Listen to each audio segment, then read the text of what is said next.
When the nation was on the brink of a civil war, some enterprising people in the new territory of Washington energetically embarked on a mission to build a university.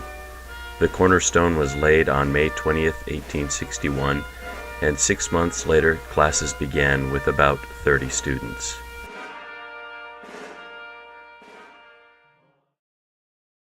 Todd Clay Stiles Mercer was born to the illustrious Mercer family of Seattle, Washington. However, for reasons that are quite evident from looking at this picture, his family quickly disowned him, forcing him to change his name and move away.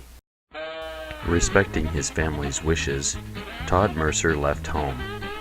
He planned to go around the world, but apparently his sense of direction was as bad as his sense of style, and he in fact only went around Lake Washington. But because he also changed his last name to Cooey for reasons that no one can understand, even his family did not realize that he was still in town.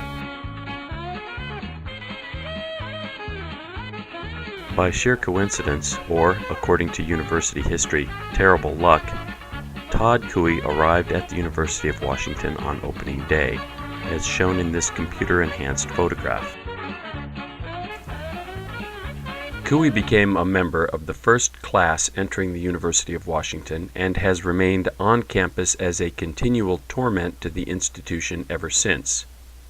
Shown here with the first group of students at the university, Cooey has repeatedly been voted most likely to commit a felony.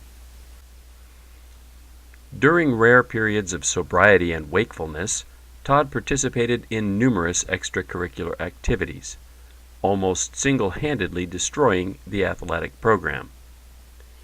Here he is with the men's synchronized swimming team, all of whom, save Cooey, drowned shortly after this photograph was taken. He then moved on to the rowing team, but his poor sense of direction caused a collision between the two shells shown here, with the loss of all on board. All, that is, but Cooey himself. Under a subsequent court order to stay away from the aquatic center, Cooey abandoned water sports and tried his hand at basketball.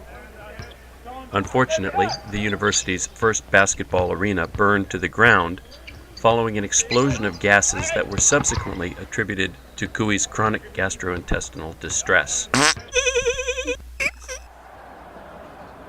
Finally, Cooey tried out for the football team. Although he was notoriously unreliable as a ball carrier, he turned out to be an exceptionally good carrier of tuberculosis, which ultimately wiped out the entire varsity squad. He was allowed to continue as a student in exchange for a promise that he would no longer participate in any sports activities. Feeling isolated after having dropped out of team sports, Cooey briefly joined a fraternity. Although he was quickly expelled from the Greek system, his fraternity experience did jumpstart his academic career, particularly in the area of chemistry. He dedicated himself to his education, studying architecture,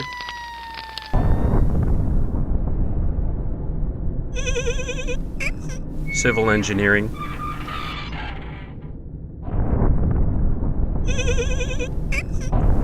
and aeronautical engineering. One day, while listening to his favorite Motley Crue album, he had an idea. Suddenly, he could visualize himself as a doctor. But what kind of doctor should he be? He considered surgery, emergency medicine, and orthopedic surgery. But in the end, his personality and appearance were really only appropriate for sitting alone in a dark room, so he became a radiologist. A radiologist who, for some reason, seemed to find even more pleasure than usual sitting alone in the dark. Eventually, Todd discovered interventional radiology, and the world has never been the same. No, it hasn't gotten better, but it certainly has changed. Now Todd is off on a new adventure, leaving the University of Washington for the first time since he stumbled across it all those years ago. We can only hope that his sense of direction is still as bad now as it was then, and that he'll wander around the country, missing Colorado altogether, and find himself back in Washington once again.